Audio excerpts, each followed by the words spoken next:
Alam mo ba na sa bawat araw, may mga simpleng bagay kang ginagawa na itinuturing ng Diyos bilang tunay na pagsunod sa Kanya?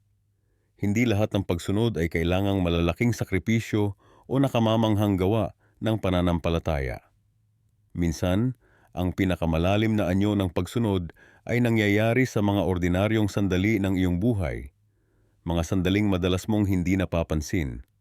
Maraming Kristiyano ang nahihirapan, iniisip na hindi sapat ang kanilang pagsunod sa Diyos. Nakakaramdam sila ng pagkukulang na parang lagi silang nagkakamali. Pero paano kung sinasabi ko sa iyo na ang Diyos ay nakikita at pinahahalagahan ang mga uri ng pagsunod na madalas mong hindi naiisip? Ang katotohanan ay ito: ang Diyos ay hindi lamang tumitingin sa malalaking desisyon ng iyong buhay. Nakikita niya ang bawat maliliit na pagpili, bawat simpleng kilos, at bawat tahimik na sakripisyo. Ang mga bagay na ito, na madalas mong itinuturing na walang halaga, ay maaaring mga malalim na palatandaan ng tunay na pagsunod sa Diyos. Sa susunod na ilang minuto, ihahayag ko sa iyo ang 8 hindi kapansin-pansing palatandaan ng pagsunod na lubos na pinahahalagahan ng Diyos. Ang mga ito ay maaaring magbago ng paraan ng pag-unawa mo sa iyong pananampalataya at relasyon sa Panginoon. At ang pinakamaganda, maaaring ginagawa mo na ang ilan sa mga ito nang hindi mo namamalayan. Ang pagsunod sa Diyos ay hindi lamang tungkol sa malalaking bagay na ginagawa natin. Hindi ito palaging tungkol sa pagiging pastor, pagbibigay ng malaking donasyon, o pagiging kilalang mga awit ng mga papuri.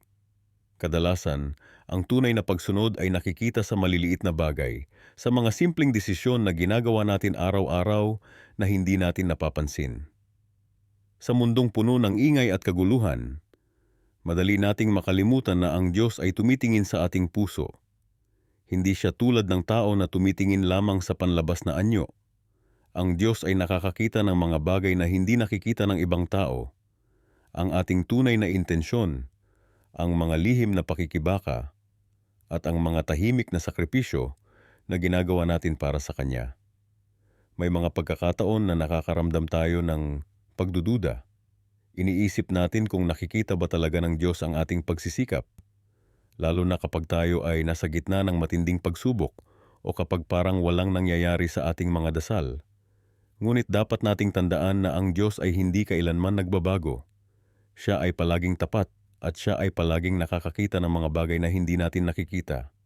Sa katunayan, may 8 palatandaan ng pagsunod na maaaring hindi mo napapansin, ngunit pinahahalagahan ng Diyos ng lubos. Ang unang palatandaan ay ang pagiging tapat sa maliliit na bagay. Si Jesus mismo ang nagsabi, ang taong tapat sa maliit na bagay ay tapat din sa malalaking bagay. Isipin mo ito. Kapag ikaw ay nagsasabi ng totoo kahit sa mga simpleng bagay, kapag ikaw ay tumutupad sa iyong mga pangako kahit walang nakakakita, kapag ikaw ay gumagawa ng tama kahit walang nakaalam, ito ay isang uri ng pagsunod na nagbibigay ng galak sa puso ng Diyos. Hindi mo ba alam na ang iyong pagiging tapat sa maliliit na bagay ay isang patunay ng iyong tunay na pagmamahal sa Diyos? Kapag ikaw ay tapat sa iyong asawa kahit sa iyong isipan, kapag ikaw ay nagbabayad ng tamang buwis kahit walang nagche-check, kapag ikaw ay nagbabalik ng sobrang sukli na ibinigay sa iyo, ito ay mga palatandaan ng tunay na pagsunod. Ngunit ang pagiging tapat sa maliliit na bagay ay hindi madali. Kadalasan, ito ay nangangailangan ng sakripisyo at disiplina. Ito ay nangangailangan ng pagpapakumbaba at pagtitiwala sa Diyos. Ito ay nangangailangan ng pagkilala na ang Diyos ay nakakakita ng lahat at na siya ay nagpapahalaga sa ating integridad kahit walang ibang tao ang nakakakita. May isang kwento tungkol sa isang lalaki na natagpuan ang isang wallet na puno ng pera sa gitna ng kalye. Walang ibang tao sa paligid at walang CCTV na maaaring makakuha sa kanya. Ngunit sa halip na itago ang wallet, hinanap niya ang may-ari at ibinalik ito ng buo. Nang tanungin siya kung bakit niya ginawa iyon, ang kanyang simpleng sagot ay, dahil alam ng Diyos. Ito ay isang magandang halimbawa ng pagiging tapat sa maliliit na bagay. Hindi ito tungkol sa pagkuha ng kredito o pagkilala. Hindi ito tungkol sa pagiging sikat o pagiging kilala. Ito ay tungkol sa paggawa ng tama dahil ito ang nararapat, dahil ito ang nagbibigay ng kaluguran sa Diyos. Isipin mo ang iyong buhay ngayon. Sa anong mga maliit na paraan ka nagiging tapat? Sa anong mga maliit na paraan mo ipinapakita ang iyong pagsunod sa Diyos? Maaring hindi mo ito napapansin, ngunit ang Diyos ay nakakakita at siya ay nagagalak. At hindi lamang iyon. Ang pagiging tapat sa maliliit na bagay ay may kaakibat na pangako. Sinabi ni Jesus na ang taong tapat sa maliit na bagay ay pagkakatiwalaang mamahala ng mas malalaking bagay.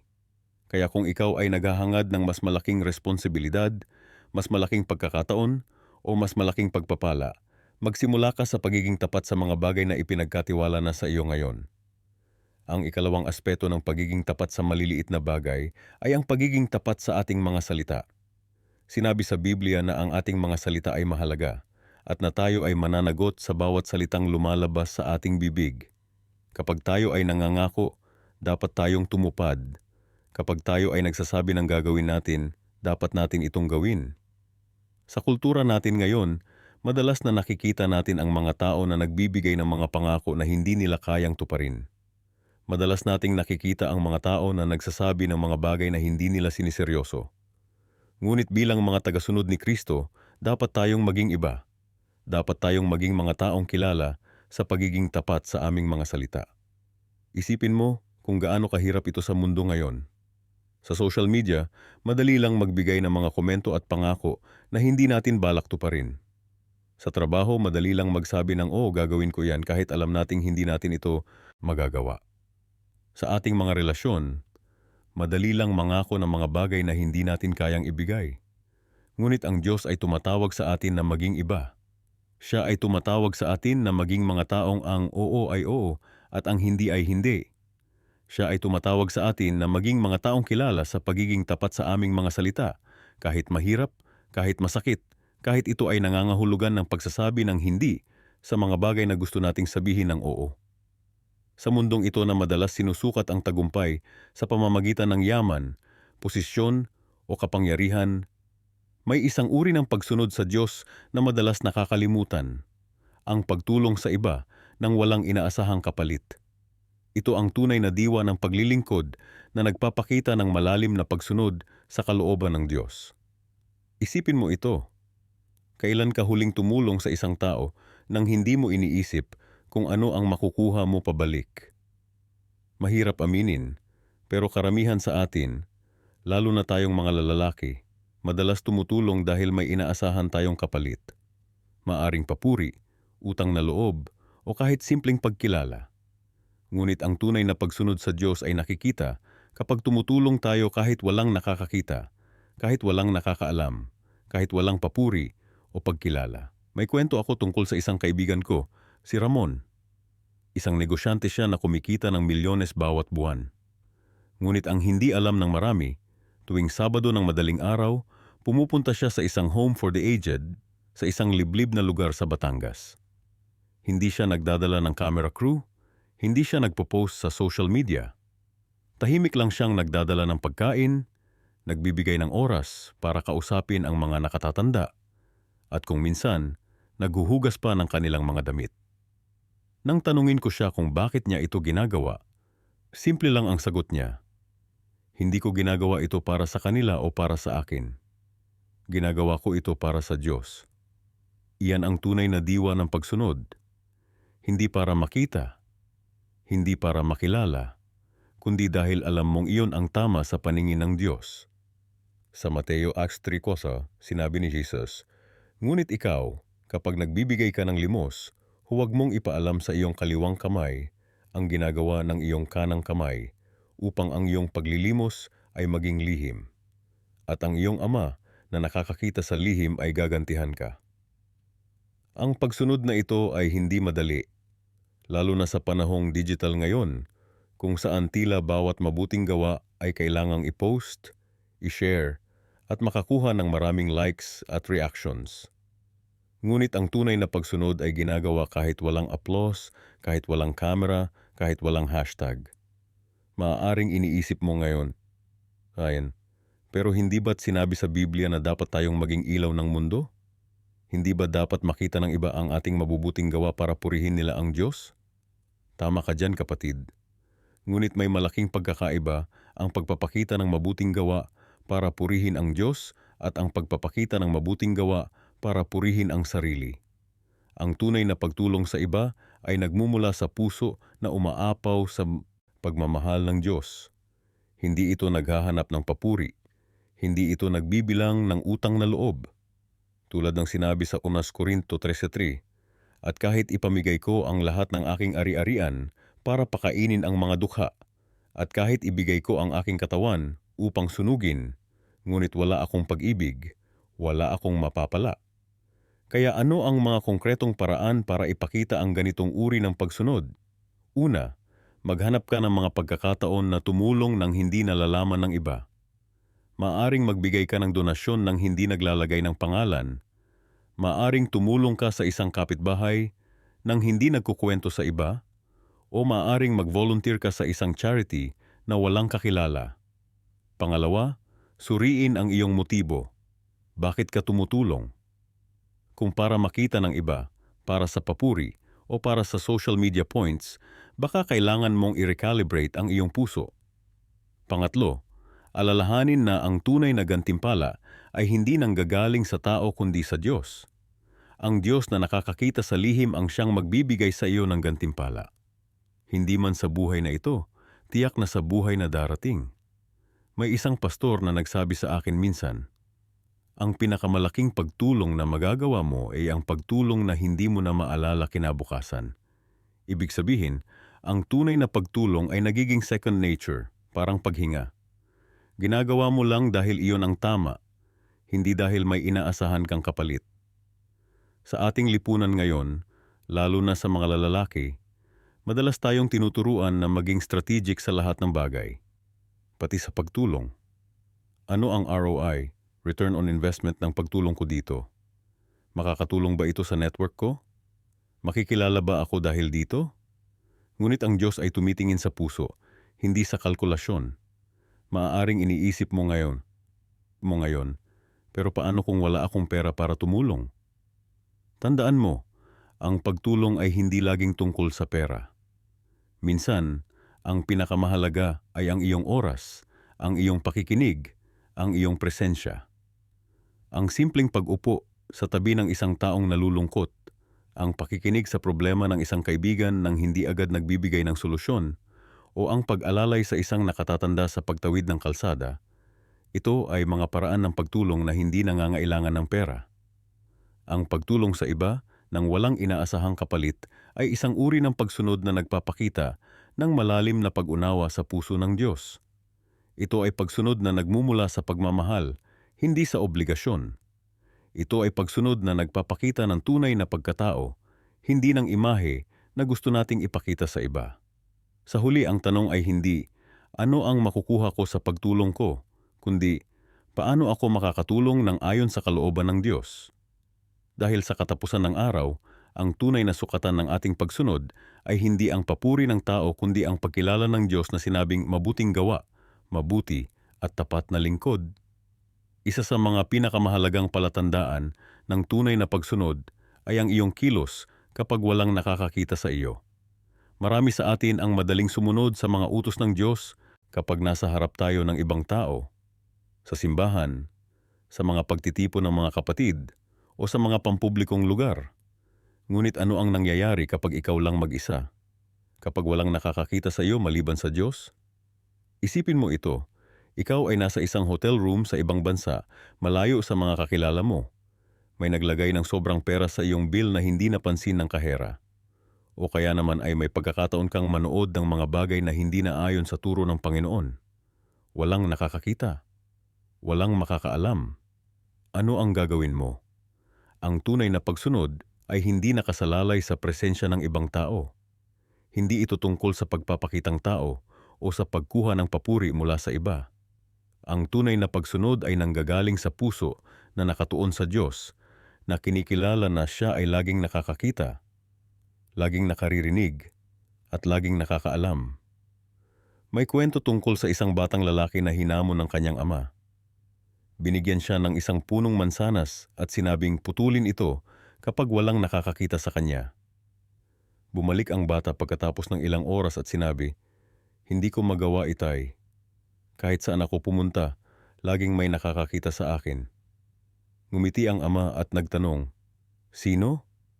Sumagot ang bata, "Ang Diyos po, itay. Palagi siyang nakakakita." Ito ang diwa ng tunay na pagsunod. Naiintindihan mo na kahit walang taong nakakakita, ang Diyos ay laging naroon. Hindi mo sinusunod ang mga utos dahil takot kang mahuli o mapahiya, kundi dahil mahal mo ang Diyos at nais mong igalang ang kanyang salita. Sa Mateo 25 kabanata, sinabi ni Jesus ang tungkol sa mga tapat na lingkod na nagtrabaho ng mabuti kahit wala ang kanilang amo. Nang bumalik ang amo, sinabi niya, "Mabuting gawa, mabuti at tapat na lingkod. Naging tapat ka sa kakaunting bagay, kaya't pangangasiwaan mo ang maraming bagay. Pumasok ka sa kagalakan ng iyong Panginoon." Ngunit alam mo ba na maraming Kristiyano ngayon ang nabubuhay sa dalawang mundo?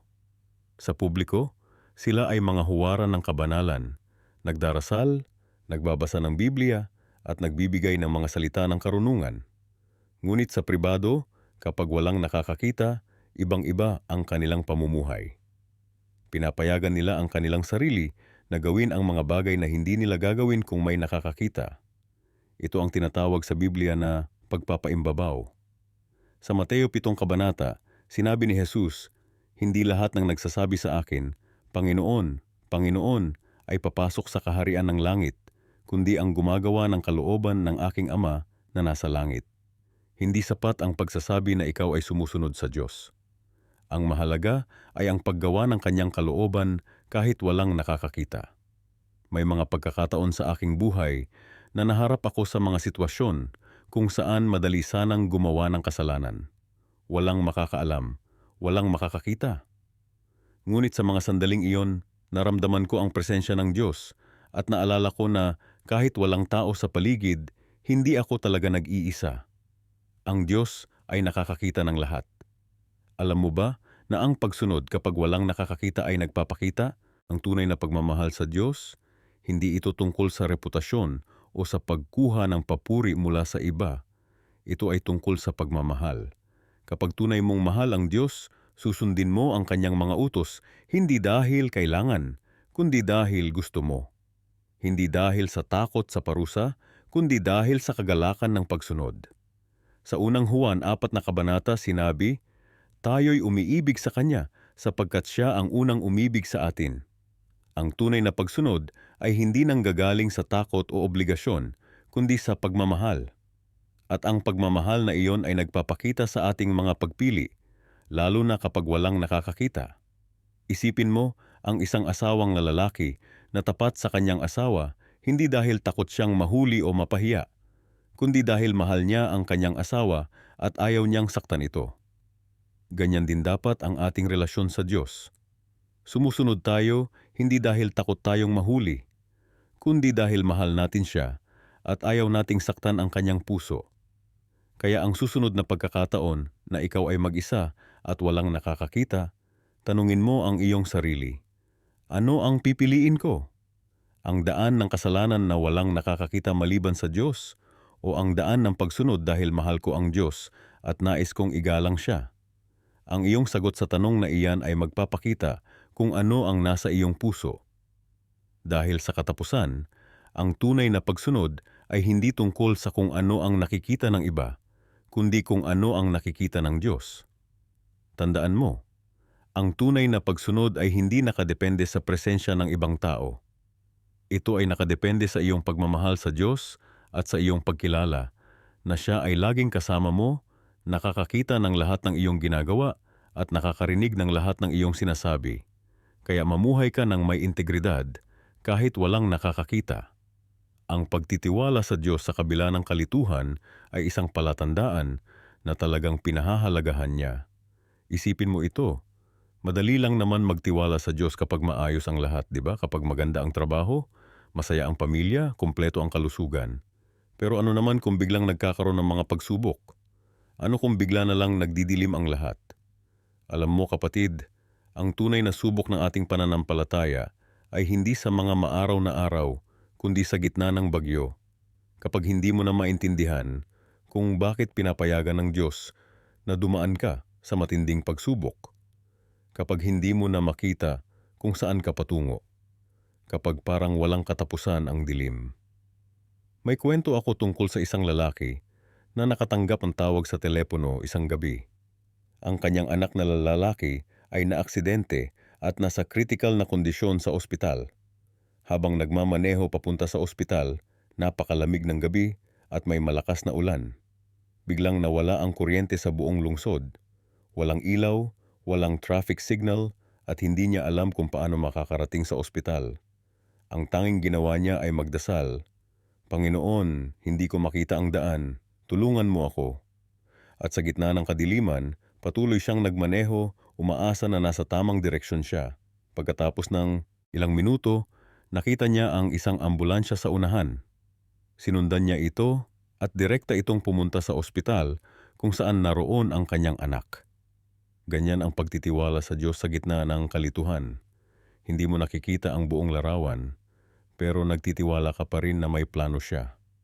Hindi mo naiintindihan kung bakit nangyayari ang mga bagay, pero naniniwala ka na may dahilan. Sa mga Kawikaan, Kapitulo 23, talata 5, sinasabi sa atin, magtiwala ka sa Panginoon ng buong puso at huwag kang manalig sa iyong sariling kaunawaan. Ang talatang ito ay hindi lang simpleng paalala. Ito ay isang malalim na paanyaya na tanggapin na hindi lahat ng bagay ay maiintindihan natin. Madalas, gusto nating maintindihan ang lahat bago tayo kumilos o magtiwala. Gusto nating makita ang buong mapa bago maglakbay. Pero ang Diyos ay hindi laging nagbibigay ng detalyadong plano. Minsan, binibigyan niya tayo ng sapat na liwanag para sa susunod na hakbang lang. Naranasan mo na ba yung pakiramdam na para kang naglalakad sa madilim na silid? Dahan-dahan kang sumusulong, hinihipo ang mga pader para hindi ka matisod. Ganyan din ang pagtitiwala sa Diyos sa gitna ng kalituhan. Hindi mo nakikita ang buong kwarto, pero nagtitiwala ka na hindi ka niya hahayaang mahulog. Isipin mo si Abraham sa Biblia. Sinabi sa kanya ng Diyos na iwanan ang kanyang bayan, ang kanyang mga kamag-anak, at ang bahay ng kanyang ama para pumunta sa isang lugar na ipapakita niya. Hindi sinabi ng Diyos kung saan ito, gaano kalayo, o ano ang mangyayari pagdating doon, basta sinabi lang niya na umalis at magtiwala. At ano ang ginawa ni Abraham? Umalis siya. Nagtiwala siya sa Diyos kahit hindi niya alam kung saan siya pupunta. Ganyan din tayo minsan, di ba? Sinasabi sa atin ng Diyos na sundin siya, pero hindi niya sinasabi ang lahat ng detalye. Gusto niyang magtiwala tayo sa Kanya kahit hindi natin nakikita ang buong larawan. Ang pagtitiwala sa Diyos sa gitna ng kalituhan ay nagpapakita ng malalim na pananampalataya. Hindi ito tungkol sa pagiging perpekto o sa pagkakaroon ng lahat ng sagot. Tungkol ito sa pagkilala na mas malaki ang Diyos kaysa sa ating mga problema at mas malalim ang Kanyang karunungan kaysa sa ating pangunawa. May nakilala akong lalaki na nawalan ng trabaho pagkatapos ng 15 taon sa isang kumpanya. Nasa gitna siya ng pagbabayad ng mortgage, may 2 anak na nag-aaral sa kolehiyo at isang asawa na may karamdaman. Parang bumagsak ang mundo niya. Araw-araw naghahanap siya ng trabaho pero walang nangyayari. Isang araw habang nagdarasal siya, naramdaman niya ang presensya ng Diyos na nagsasabi sa kanya na magtiwala lang. Hindi niya alam kung paano matutugunan ang kanyang mga pangangailangan, pero nagpasya siyang magtiwala. Pagkatapos ng 3 buwan, may tumawag sa kanya para sa isang posisyon na hindi niya inaasahan. Isang trabaho na mas mataas ang sahod at mas malapit sa kanyang tahanan. Kung natanggap siya sa isa sa mga trabahong inaplayan niya dati, hindi niya makukuha ang mas magandang oportunidad na ito. Ganyan ang paraan ng Diyos. Minsan, pinapayagan niya tayong dumaan sa kalituhan para ihanda tayo sa isang bagay na mas maganda. Hindi natin nakikita ang buong larawan, pero siya ay nakakakita. Ang pagtitiwala sa Diyos sa gitna ng kalituhan ay nangangahulugan din ng pagsuko ng ating kontrol. Tayo bilang mga lalaki, madalas gusto nating kontrolin ang lahat, di ba? Gusto nating ayusin ang mga problema. Gusto nating may solusyon agad. Pero minsan, ang pinakamahusay na gawin ay ibigay ang kontrol sa Diyos at magtiwala na Siya ang bahala. Sa Isaias Kapitulo 55 talata 8 at 9, sinasabi ng Diyos, sapagkat ang aking mga pag-iisip ay hindi ninyo mga pag-iisip, ni ang inyong mga lakad ay hindi ko mga lakad. Sapagkat kung paanong ang langit ay lalong mataas kaysa lupa, gayon ang aking mga lakad ay lalong mataas kaysa inyong mga lakad, at ang aking mga pag-iisip kaysa inyong mga pag-iisip. Yang mga salitang ito ay nagpapaalala sa atin na ang pananaw ng Diyos ay mas malawak at mas malalim kaysa sa atin. Kapag hindi natin maintindihan kung bakit nangyayari ang mga bagay, maaari tayong umasa na ang Diyos ay may mas malaking plano. Pero hindi ito nangangahulugan na madali ang pagtitiwala. Hindi.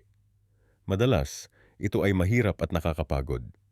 Minsan, maaari tayong makaramdam ng pagdududa at takot.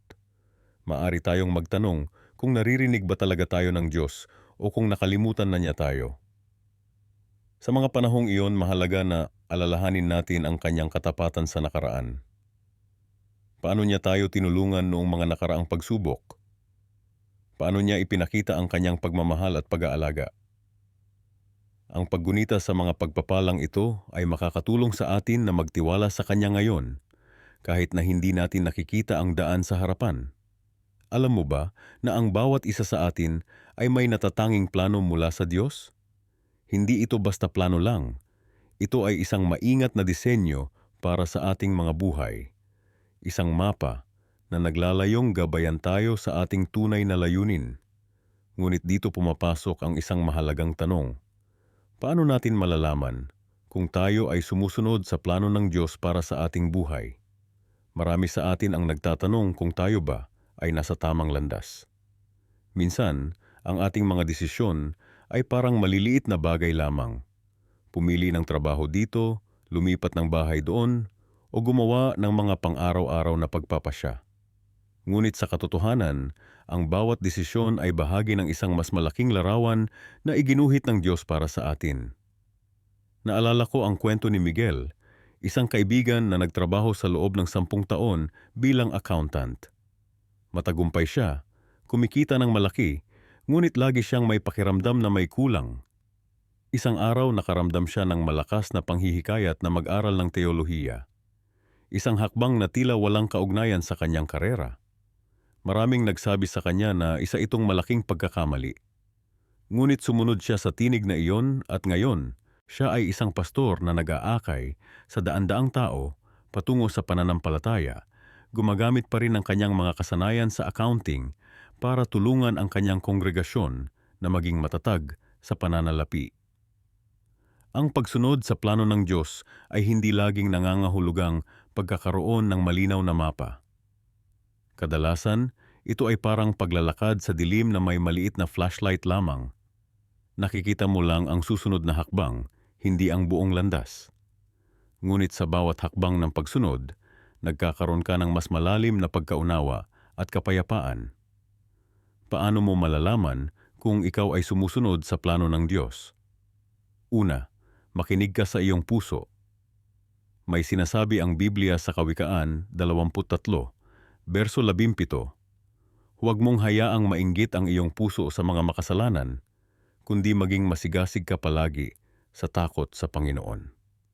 Ang tunay na pagnanais ng iyong puso, kapag ito ay nakahanay sa salita ng Diyos, ay maaaring maging isang malakas na palatandaan. Pangalawa, pansinin ang mga pintuan na nagbubukas at nagsasara sa iyong buhay. Minsan, ang Diyos ay gumagabay sa atin sa pamamagitan ng mga pagkakataon at hadlang. Kung ikaw ay paulit-ulit na nahaharap sa mga hadlang sa isang partikular na landas, maaaring sinasabi sa iyo ng Diyos na maghanap ng ibang daan. Sa kabilang banda, kung ang mga pintuan ay patuloy na nagbubukas sa isang direksyon, maaaring iyon ang daan na nais niyang tahakin mo. Ikatlo, humingi ka ng payo mula sa mga matatapat na kaibigan at espiritual na mentors. Sinasabi sa Kawikaan 11, verso 14, kung walang maingat na patnubay, ang isang bansa ay bumabagsak, Ngunit maraming tagapayo ang nagdudulot ng tagumpay. Ang mga taong kilala kang mabuti at may malalim na relasyon sa Diyos ay maaring magbigay ng mahalagang pananaw na maaring hindi mo nakikita. Ikaapat, suriin ang iyong mga talento at kakayahan. Ang Diyos ay hindi nagbibigay sa atin ng mga pangarap at talento para lamang itong sayangin. Kung ikaw ay may likas na kakayahan o hilig sa isang partikular na larangan, maaaring iyon ang bahagi ng plano ng Diyos para sa iyo. Ikalima, at marahil ang pinakamahalagang palatandaan, ay kung ang iyong landas ay nagdudulot ng kaluwalhatian sa Diyos at pagpapala sa iba. Ang tunay na plano ng Diyos para sa ating buhay ay hindi kailanman pansarili lamang. Ito ay laging nakakonekta sa kanyang mas malaking layunin para sa mundo at sa iba. Ngunit ano ang mangyayari kung tayo ay lumihis sa plano ng Diyos? Ito ang magandang balita. Ang Diyos ay hindi katulad ng isang GPS na paulit-ulit na nagsasabing muling nagkakalkula ng ruta kapag tayo ay lumihis ng landas. Sa halip, siya ay katulad ng isang mahusay na manunulat na kayang isama ang ating mga pagkakamali at paglihis sa kanyang mas malaking kwento. Naalala ko ang kwento sa Biblia tungkol kay Jose. Ipinagbili siya ng kanyang mga kapatid bilang alipin, pinagbintangan ng isang krimen na hindi niya ginawa at nakulong ng walang kasalanan. Ngunit sa huli, ginamit ng Diyos ang lahat ng mga paglihis na iyon para ilagay si Jose sa posisyon upang mailigtas ang buong rehiyon mula sa taggutom kabilang ang kanyang sariling pamilya. Kung ikaw ay nag-aalala na ikaw ay lumihis sa plano ng Diyos, alalahanin na walang lugar na masyadong malayo para sa kanyang biyaya at pagbabago. Ang kanyang awa ay bago tuwing umaga at siya ay may kakayahang gumawa ng bagong landas mula sa ating mga pagkakamali. Sa katunayan, minsan ang ating pinakamalalim na mga pagkakamali ay nagiging pinakamalalim nating ministeryo. Nakilala ko ang isang lalaki na naging biktima ng adiksyon sa droga ng maraming taon. Nang siya ay gumaling, iniukol niya ang kanyang buhay sa pagtulong sa iba na nakikipaglaban din sa parehong problema. Ang kanyang nakaraan na tila isang malaking paglihis ay naging daan para sa kanyang pinakamalalim na ministeryo. Ang pagsunod sa plano ng Diyos ay hindi laging madali. Minsan, ito ay nangangailangan ng sakripisyo, katapangan at pagtitiwala sa gitna ng kawalan ng katiyakan. Ngunit may isang hindi maikakaila na kapayapaan at kasiyahan na dumarating kapag alam mong ikaw ay nasa sentro ng kalooban ng Diyos. Isang bagay na dapat tandaan, ang plano ng Diyos para sa iyong buhay ay hindi isang misteryo na kailangan mong lutasin. Ito ay isang relasyon na kailangan mong pagyamanin. Habang lumalago ka sa iyong relasyon sa Kanya, magiging mas malinaw ang Kanyang direksyon para sa iyong buhay. Marahil ikaw ay nasa isang crossroads ngayon, nagtatanong kung ano ang susunod na hakbang. O baka ikaw ay nag-aalala na ikaw ay lumihis ng landas. Hayaan mong bigyan kita ng pag-asa. Ang Diyos ay hindi nagulat sa iyong sitwasyon. Siya ay nauna na sa iyo, inihahanda ang daan at handang gabayan ka sa bawat hakbang. Ang pagsunod sa plano ng Diyos para sa iyong buhay ay isa sa mga pinakamahalagang palatandaan ng pagsunod.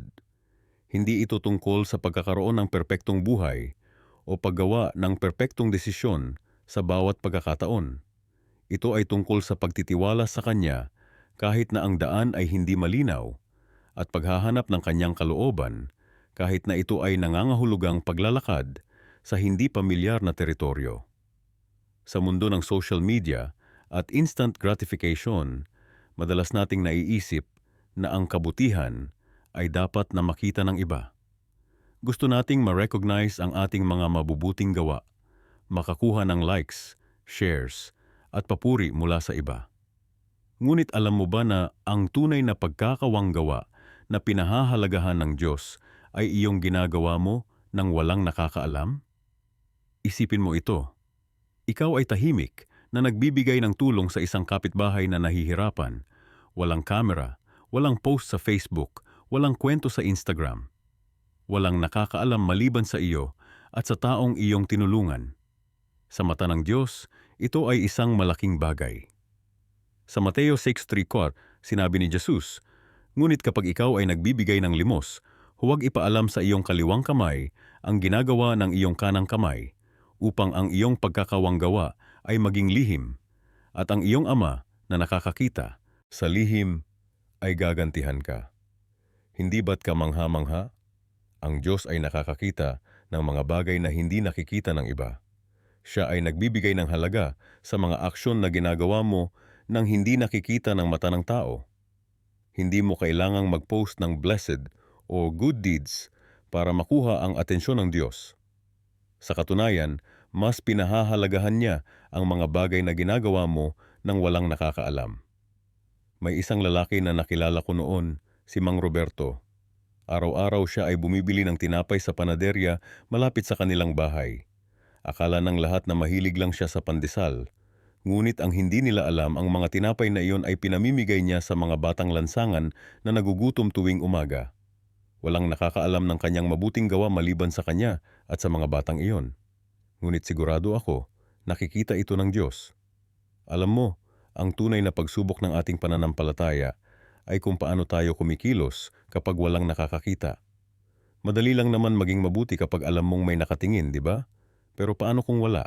Paano kung walang magbibigay sa iyo ng papuri o recognition? Gagawin mo pa rin ba ang tama? Isipin mo ang isang sitwasyon. Ikaw ay nasa supermarket at napansin mong may nahulog na wallet ang isang customer sa harap mo. Walang CCTV, walang ibang tao sa paligid. Dadalhin mo ba ito sa customer service o ibabalik sa may-ari? O kukunin mo na lang para sa sarili mo dahil wala namang nakakakita? Ang iyong desisyon sa ganitong mga sitwasyon ang nagpapakita ng tunay mong karakter. At tandaan, kahit walang nakakakita sa iyo, ang Diyos ay nakakakita. Siya ay nakakakita ng bawat mabuting gawa na ginagawa mo ng tahimik at siya ay nagagalak. Madalas din nating iniisip na ang malaking donasyon o ang grand gesture ang siyang may pinakamalaking impact. Pero minsan, ang mga simpleng bagay na ginagawa natin araw-araw na walang nakakaalam ang siyang may pinakamalaking halaga sa mata ng Diyos. Isipin mo ang isang kaibigan na laging nagte-text sa iyo para kamustahan ka. Hindi dahil may kailangan siya, kundi dahil gusto niya lang na malaman kung okay ka. O ang kapitbahay na laging nagdadala ng pagkain kapag alam niyang busy ka at baka hindi ka pa nakakakain. O ang office mate na laging nag-aabot ng tulong kapag overwhelmed ka sa trabaho, hindi para makakuha ng credit, kundi dahil gusto ka lang niyang tulungan. Ang mga simpleng act of kindness na ito, na ginagawa ng walang inaasahang kapalit, ay nagpapakita ng tunay na pagmamahal at pagkakawanggawa. At sa mata ng Diyos, ang mga ito ay hindi nawawala o nakakalimutan. Kaya sa susunod na ikaw ay magbibigay o tutulong, subukan mong gawin ito ng tahimik. Hindi para sa papuri ng iba, kundi dahil ito ang tama. Hindi para sa likes o shares, kundi dahil ito ang nais ng Diyos. At matutuwa ka na makita kung paano ang Diyos ay magbubukas ng mga bintana ng pagpapala sa iyong buhay. Hindi dahil ikaw ay nagbigay para makakuha ng biyaya, kundi dahil ang iyong puso ay tapat at tunay. Sa huli, ang tunay na pagkakawanggawa ay hindi tungkol sa kung gaano karami ang iyong naibigay, kundi kung gaano karami ang pag-ibig na kasama ng iyong pagbibigay. At ang Diyos na nakakakita ng lahat ay hindi lamang nakakakita ng iyong mga aksyon, kundi pati na rin ang intensyon ng iyong puso. Ang panalangin ay hindi lamang isang simpleng ritual o formalistikong tradisyon. Hindi ito parang vending machine kung saan naglalagay ka ng barya at naghihintay ng kapalit. Sa ating pang-araw-araw na buhay, madalas nating nakikita ang panalangin bilang isang paraan para humiling sa Diyos, para sa bagong trabaho, magandang kalusugan o katatagan ng pamilya. Ngunit may mas malalim na aspeto ng panalangin na hindi laging napapansin ng marami. Ang tunay na panalangin ay isang malalim na pagpapahayag ng pagsuko sa kalooban ng Diyos. Hindi ito tungkol sa pagpapabago ng isip ng Diyos, kundi tungkol sa pagpapabago ng ating mga puso para maging tugma sa Kanyang mga plano. Isipin mo ito. Kapag tayo ay nagdadasal, hindi natin sinusubukang kumbinsihin ang Diyos na sumunod sa ating kagustuhan. Sa halip, tayo ay nagpapakumbaba at nagsasabing, Hindi ang aking kalooban kundi ang iyo ang masunod. May isang lalaki na nakilala ko noon, si Mang Ramon, na nagtrabaho bilang karpintero sa loob ng 30 taon. Isang araw, naaksidente siya at nawala ang kakayahan ng kanyang kanang kamay. Para sa isang karpintero, ito ay katumbas ng pagkawala ng kabuhayan. Sa kanyang pagkabalisa, nagdasal siya gabi-gabi, humihiling ng himala para gumaling ang kanyang kamay. Ngunit sa halip na himala, ang natanggap niya ay isang malalim na kapayapaan at kaliwanagan. Natuklasan niya na ang kanyang pagsubok ay naging daan para makapagbigay siya ng inspirasyon sa iba, lalo na sa mga may kapansanan. Ngayon, nagtuturo siya sa mga kabataan kung paano magkarpintero gamit ang isang kamay lamang. Ang kwento ni Mang Ramon ay nagpapakita na minsan, ang pinakamahalagang bahagi ng panalangin ay hindi ang ating mga hinihiling, kundi ang ating pagsuko sa mga sagot ng Diyos. Kahit na ang mga sagot na iyon ay hindi ang inaasahan natin. Ngunit may isang bagay na dapat nating tandaan. Ang pagsuko ay hindi nangangahulugan ng pagsuko sa laban. Hindi ito pag-amin ng pagkatalo. Sa katunayan, ito ay pagkilala na ang Diyos ay may mas malaking plano kaysa sa ating makikitid na pananaw. Isipin mo ang isang maliit na bata na ayaw kumain ng gulay dahil ayaw niya ang lasa. Ang magulang, na alam ang kahalagahan ng nutrisyon, ay patuloy pa ring nagbibigay ng gulay sa bata. Hindi dahil gusto niyang pahirapan ang bata, kundi dahil alam niyang ito ay para sa ikabubuti nito. Ganyan din ang Diyos sa atin. Minsan, ang ating mga panalangin ay parang mga kahilingan ng bata, limitado sa ating pananaw at pangunawa.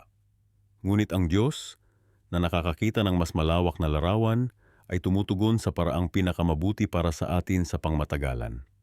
Maraming tao ang nagdadasal lamang kapag sila ay nasa gitna ng krisis o pagsubok. Kapag ang lahat ay maayos, parang nakakalimutan nila ang Diyos. Ngunit ang tunay na panalangin ay hindi lamang isang lifeline sa oras ng kagipitan. Ito ay isang patuloy na ugnayan sa Diyos, isang patuloy na pag-uusap na nagpapatibay ng ating relasyon sa Kanya. Isipin mo ang iyong pinakamalapit na kaibigan. Hindi mo lang siya tinetext o tinatawagan kapag may kailangan ka, hindi ba? Kung ganoon ang iyong ginagawa, malamang hindi na siya magiging kaibigan mo sa matagal na panahon. Sa halip, regular kayong nag-uusap, nagbabahagi ng mga karanasan, at nagpapalakas ng inyong pagkakaibigan. Ganyan din dapat ang ating relasyon sa Diyos. Isang patuloy na dialogo, hindi isang emergency hotline. Sa ating panahon ngayon na puno ng ingay at abala, madalas nating nakakaligtaan ang halaga ng tahimik na pakikinig sa ating mga panalangin. Tayo ay mabilis magsalita, mabilis humiling, ngunit mabagal makinig. Ngunit ang panalangin ay hindi monologue. Ito ay isang dialogue. Ito ay pag-uusap kung saan tayo ay nagsasalita at nakikinig. Paano tayo nakikinig sa Diyos? Hindi ito palaging sa pamamagitan ng isang malakas na boses mula sa langit. Kadalasan, ito ay sa pamamagitan ng isang tahimik na bulong sa ating puso, isang berso sa Biblia na biglang nagkaroon ng bagong kahulugan, o isang payo mula sa isang mananampalatayang kaibigan. Ang Diyos ay nagsasalita sa maraming paraan, ngunit kailangan nating maging sensitibo at handang makinig. Isang halimbawa ay ang kwento ni Sarah, isang single mother na nahihirapan sa pagpapalaki ng kanyang 2 anak. Gabi-gabi, nagdarasal siya para sa tulong, para sa katatagan, para sa direksyon. Isang gabi, habang nagbabasa siya ng Biblia, nakatagpo niya ang berso mula sa Isaiah 41:10. Huwag kang matakot, sapagkat ako'y kasama mo. Huwag kang manglupaypay, sapagkat ako ang iyong Diyos. Palalakasin kita at tutulungan kita. Ang bersong ito ay parang isinulat para sa kanya at naramdaman niya ang kapayapaan at katiyakan na hindi siya nag-iisa sa kanyang pakikibaka. Ang panalangin ay hindi lamang tungkol sa ating mga salita. Ito ay tungkol sa ating puso. Maaari tayong magdasal ng pinakagandang panalangin sa mundo gamit ang pinakamagandang mga salita. Ngunit kung ang ating puso ay hindi tapat, ang ating mga panalangin ay magiging walang kabuluhan. Kaya naman sinabi ni Jesus sa Mateo 6:56 na hindi tayo dapat magdasal tulad ng mga mapagkunwari na gustong makita ng tao, kundi dapat tayong magdasal sa lihim kung saan nakikita tayo ng Diyos.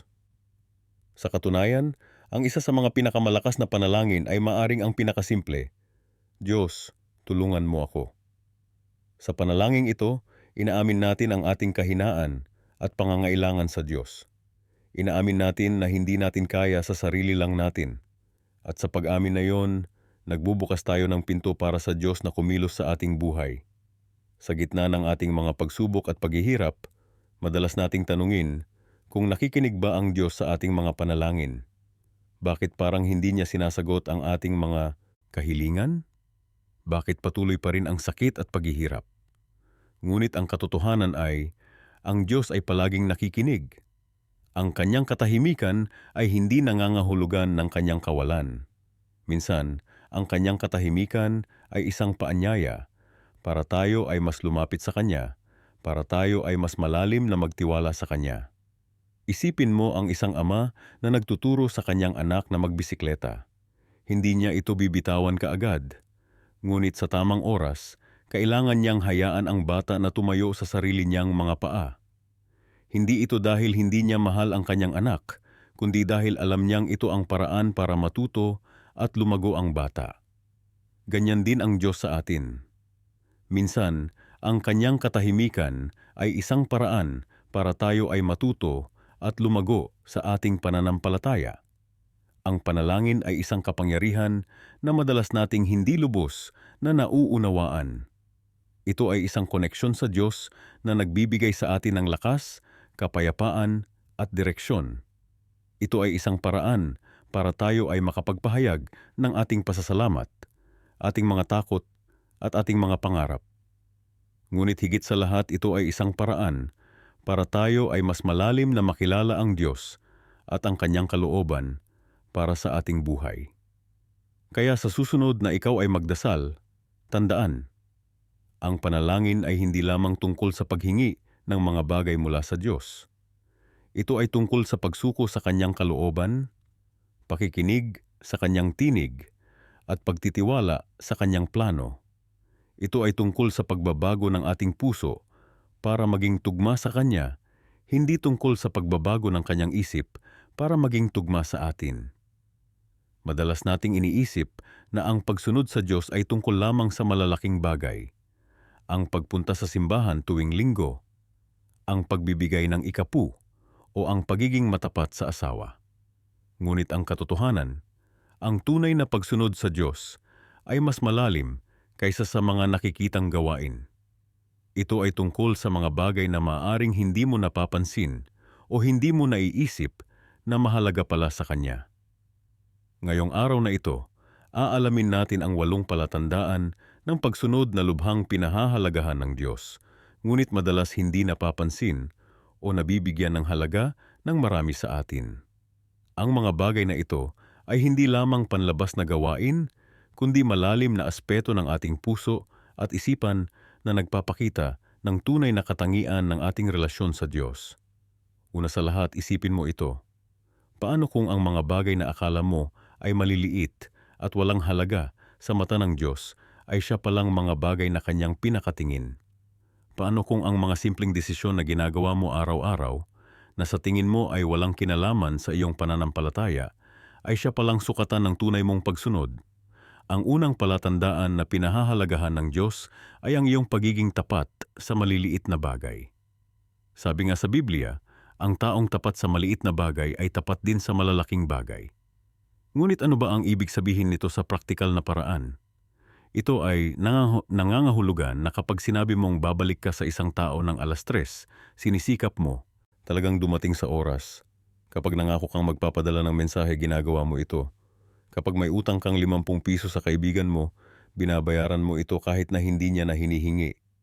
Alam mo ba na ang mga simpleng gawaing ito ay nagpapakita ng iyong tunay na pagkatao? Hindi mo kailangang magkaroon ng milyon-milyong piso para ipakita na mapagkakatiwalaan ka sa pera. Ang paraan kung paano mo pinangangalagaan ang iyong barya ay sapat ng patunay. At sa mata ng Diyos, ang katapatan sa maliliit na bagay ay hindi kailanman maliit na bagay. Naaalala ko ang isang kaibigan ko na nagtatrabaho sa isang opisina. Isang araw, napansin niya na ang kanyang time card ay may mali at binigyan siya ng kumpanya ng 15 minutong overtime na hindi naman niya tinrabaho. Madali niyang maiisip na maliit na bagay lang naman ito at hindi naman kasalanan ko ang pagkakamali. Ngunit sa halip, pumunta siya sa HR at inilahad ang sitwasyon. Ang ganitong uri ng katapatan sa maliliit na bagay ay nagpapakita ng malalim na pagsunod sa Diyos. Ang ikalawang palatandaan ay ang iyong pakikitungo sa mga taong hindi makababalik ng pabor sa iyo. Isipin mo, gaano ka ba kabait sa mga taong hindi mo kailangang pakisamahan? Sa waitress na nagsisilbi sa iyo sa restaurant? Sa security guard ng building? Sa janitor na naglilinis ng inyong opisina? Sa mga taong mas mababa ang katayuan sa lipunan kaysa sa iyo? Ang paraan ng iyong pakikitungo sa mga taong ito ay nagpapakita ng tunay na katangian ng iyong puso.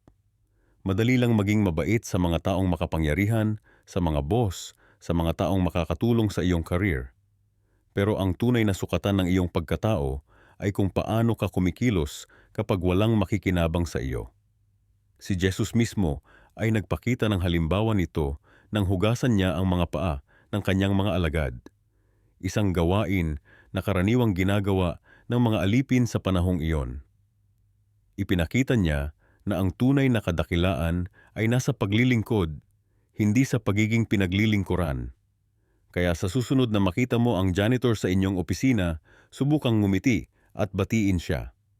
Sa susunod na may magsilbi sa iyo ng pagkain sa restaurant, tingnan mo siya sa mata at tawagin mo siya sa pangalan kung nakasulat ito sa kanyang name tag. Ang mga simpleng gawaing ito ay maaaring hindi mo iniisip na bahagi ng iyong pagsunod sa Diyos, ngunit sila ay mahalaga sa kanyang paningin. Ang ikatlong palatandaan ay ang iyong reaksyon sa mga hindi inaasahang pagbabago at kaguluhan. Alam nating lahat na ang buhay ay puno ng mga hindi inaasahang pangyayari. Ang tanong ay, paano ka tumutugon kapag ang mga plano mo ay nasisira? Kapag biglang nagbago ang schedule? Kapag may dumating na bigla ang problema? Ang paraan ng iyong pagtugon sa mga pagbabagong ito ay nagpapakita kung gaano mo talagang tiwala ang Diyos. Kapag madali kang nagagalit, naiinip, o nafu-frustrate sa mga hindi inaasahang pagbabago, ito ay maaring palatandaan na mas nagtitiwala ka sa iyong sariling plano kaysa sa plano ng Diyos para sa iyo. Naaalala ko ang isang pastor na naghahanda para sa isang malaking sermon isang linggo. Gabi na ng Sabado, at habang nirerepaso niya ang kanyang mga tala, bigla siyang nakatanggap ng tawag na ang isa sa mga miyembro ng kanyang kongregasyon ay nasa ospital at nangangailangan ng panalangin. Imbis na isipin na masisira ang kanyang paghahanda para sa sermon, agad siyang pumunta sa ospital at ginugol ang gabi sa pagbibigay ng pag-asa at panalangin sa pamilya. Kinabukasan, nakapagbigay pa rin siya ng napakagandang mensahe. Hindi dahil sa kanyang mahabang paghahanda, kundi dahil sa kanyang pagiging bukas sa pagkilos ng Diyos sa hindi inaasahang paraan. Ang ikaapat na palatandaan ay ang iyong pagiging mapagpasalamat sa mga bagay na madalas mong tinatanggap na lamang. Ang tunay na pagsunod ay hindi lamang tungkol sa paggawa ng tama, kundi pati na rin sa pagkakaroon ng tamang pananaw at attitude. At ang pananaw ng pasasalamat ay isang bagay na lubhang pinahahalagahan ng Diyos. Napapansin mo ba na tayo ay madalas nagrereklamo tungkol sa mga bagay na wala tayo sa halip na magpasalamat sa mga bagay na meron tayo? Nagrereklamo tayo tungkol sa trapiko sa halip na magpasalamat na may sasakyan tayong sinasakyan. Nagrereklamo tayo tungkol sa mahabang pila sa grocery sa halip na magpasalamat na may pagkain tayong bibilhin. Nagrereklamo tayo tungkol sa ating mga boss sa halip na magpasalamat na may trabaho tayo. Ang pasasalamat ay hindi lamang tungkol sa pagsasabi ng salamat kapag may tumutulong sa iyo. Ito ay isang malalim na pagkilala na lahat ng mayroon tayo, mula sa hangin na ating hinihinga hanggang sa mga tao sa ating buhay, ay mga regalo mula sa Diyos. At kapag nagsisimula tayong tingnan ang buhay sa ganitong paraan, nagbabago ang ating buong pananaw.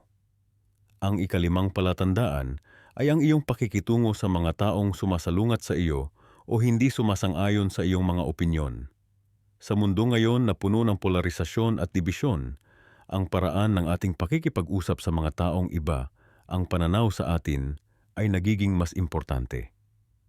Sa mundong puno ng pagsubok, ang pagpapatuloy ay isang katangiang madalas nating nakakaligtaan. Ito ang kakayahang magpatuloy kahit mahirap, kahit pagod na, kahit mukhang imposible na ang lahat. Hindi ito tungkol sa pagiging matigas ang ulo. Ito ay tungkol sa matibay na pananampalataya at malalim na dedikasyon. Tandaan ninyo ang kwento ni Job sa Biblia? Ang lalaking nawalan ng lahat, pamilya, kayamanan, at kalusugan, ngunit hindi pa rin siya sumuko sa kanyang pananampalataya. Marami sa atin ang magsasabing, kung ako si Job, matagal na akong sumuko. Pero iyon nga ang punto. Ang tunay na pagpapatuloy ay hindi nakikita sa mga madaling panahon, kundi sa gitna ng pinakamadilim na mga pagsubok. Alam ba ninyo na ayon sa mga pag-aaral, ang isang karaniwang tao ay sumusuko sa kanilang New Year's resolution pagkatapos lang ng 21 na araw? 21 na araw lang. Paano natin maaabot ang ating mga malalaking pangarap kung hindi tayo makapagpatuloy ng higit pa sa 3 linggo? Ang Diyos ay hindi naghahanap ng perpektong pagsunod. Siya ay naghahanap ng patuloy na pagsunod. Alam niya na madapa tayo. Alam niya na magkakamali tayo. Ngunit ang tanong ay, tatayo ba tayo ulit? Magpapatuloy ba tayo? Isang kaibigan ko ang nagkwento sa akin tungkol sa kanyang negosyo na nagsimula mula sa wala. 5 beses siyang nabangkarota bago siya nagtagumpay. Nang tanungin ko siya kung ano ang sikreto niya, simple lang ang sagot niya, hindi ako tumigil. Hindi siya espesyal. Hindi siya may superhuman na talento. Ang tanging ginawa niya ay magpatuloy kapag ang iba ay sumuko na. Sa Hebreo 9 na talata 5, sinasabi sa atin na huwag nating pabayaan ang ating pagtitipon, gaya ng ginagawa ng ilan, kundi tayo'y magudyukan sa isa't isa. Lalo na ngayong nakikita ninyong papalapit na ang araw. Ito ay panawagan para sa pagpapatuloy, hindi lang para sa ating sarili, kundi para sa isa't isa. Ang pagpapatuloy ay hindi nangangahulugang hindi ka napapagod. Nangangahulugan ito na kahit pagod ka na, patuloy ka pa ring lumalakad. Hindi ito nangangahulugang hindi ka natatakot. Nangangahulugan ito na patuloy ka pa ring sumusulong kahit natatakot ka. Hindi ito nangangahulugang hindi ka nagdududa. Nangangahulugan ito na patuloy ka pa ring naniniwala kahit may mga pagdududa. Mayroong isang kwento tungkol sa isang marathoner na tinanong kung paano niya natapos ang mahigit 26 na kilometro na takbo. Ang sagot niya, hindi ko iniisip ang 26 na kilometro. Iniisip ko lang ang susunod na hakbang at pagkatapos ang susunod at ang susunod. Ganyan din ang pagpapatuloy sa buhay Kristiyano. Hindi natin kailangang makita ang buong landas. Kailangan lang nating makita ang susunod na hakbang at magkaroon ng sapat na pananampalataya para gawin ito.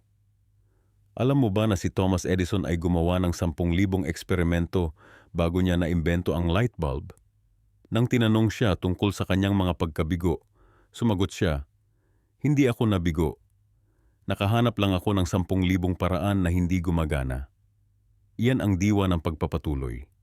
Sa ating pagsunod sa Diyos, madalas tayong nakakaramdam ng pagkabigo. Nagkakasala tayo, nabibigo tayo, dumadating ang punto kung saan parang gusto na nating sumuko. Pero dito pumapasok ang biyaya ng Diyos. Hindi siya naghahanap ng perpektong pagsunod. Naghahanap siya ng patuloy na pagsunod. Isipin mo ang mga alagad ni Jesus. Lahat sila ay nagkaroon ng mga pagkakamali at kabiguan. Si Pedro ay tumalikod kay Jesus ng 3 beses. Si Tomas ay nagduda. Si Juan at Santiago ay nag-away tungkol sa kung sino ang magiging pinakadakila. Ngunit ang nagpapatuloy silang lahat maliban kay Judas. At dahil sa kanilang pagpapatuloy, ginamit sila ng Diyos para baguhin ang mundo. Kaya sa susunod na makaramdam ka ng pagod, sa susunod na makaramdam ka ng pagkabigo, sa susunod na makaramdam ka na parang wala ng pag-asa, tandaan mo ito. Ang pagpapatuloy ay hindi tungkol sa hindi pagkakaroon ng mga kabiguan. Tungkol ito sa pagbangon mula sa mga kabiguang iyon at patuloy na paglalakad. Ang Diyos ay hindi naghahanap ng perpektong mga tao. Naghahanap siya ng mga taong handang magpatuloy sa kabila ng kanilang mga imperpeksyon. Naghahanap siya ng mga taong tulad ni Job, tulad ng mga alagad, tulad ng hindi mabilang na mga bayani ng pananampalataya sa buong kasaysayan, ay handang magsabi, kahit napatayin niya ako, aasa pa rin ako sa Kanya. Kaya, kapatid ko, magpatuloy ka. Kahit mahirap, kahit pagod ka na, kahit mukhang imposible na, magpatuloy ka. Dahil sa huli, hindi ang bilis ng iyong takbo ang mahalaga, kundi ang katotohanan na natapos mo ang laban.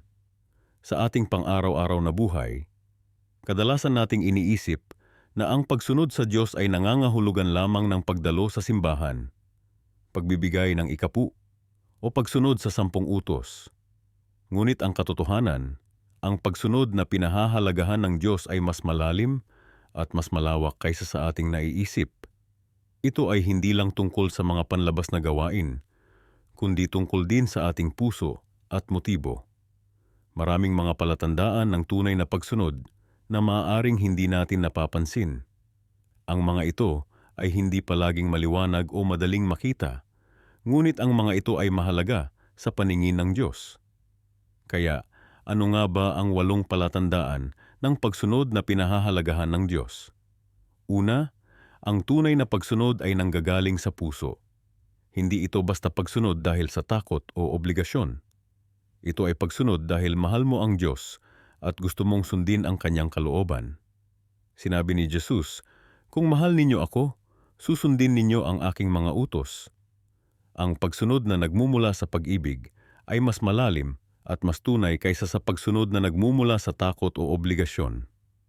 Isipin mo, ang isang asawang lalaki na hindi nangaliwa, hindi dahil takot siyang mahuli, kundi dahil mahal niya ang kanyang asawa at ayaw niyang saktan ito. Ganyan din dapat ang ating pagsunod sa Diyos. Hindi tayo sumusunod dahil takot tayong maparusahan, kundi dahil mahal natin siya at gusto nating bigyan siya ng kaluguran. Ikalawa, ang tunay na pagsunod ay nagpapakita ng tiwala sa Diyos. Kapag sumusunod tayo sa Diyos, kahit na hindi natin lubos na nauunawaan ang Kanyang mga utos o plano, ipinapakita natin na nagtitiwala tayo sa Kanya. Alam natin na ang Kanyang mga plano ay para sa ating ikabubuti, kahit na hindi natin nakikita ang buong larawan. Tingnan natin ang halimbawa ni Abraham. Nang utusan siya ng Diyos na ialay ang kanyang anak na si Isaac, sumunod siya kahit na hindi niya maintindihan kung bakit. Nagtiwala siya na ang Diyos ay may mas mabuting plano at tama nga siya. Sa huli, hindi niya kailangang ialay si Isaac dahil nagbigay ang Diyos ng kapalit na handog.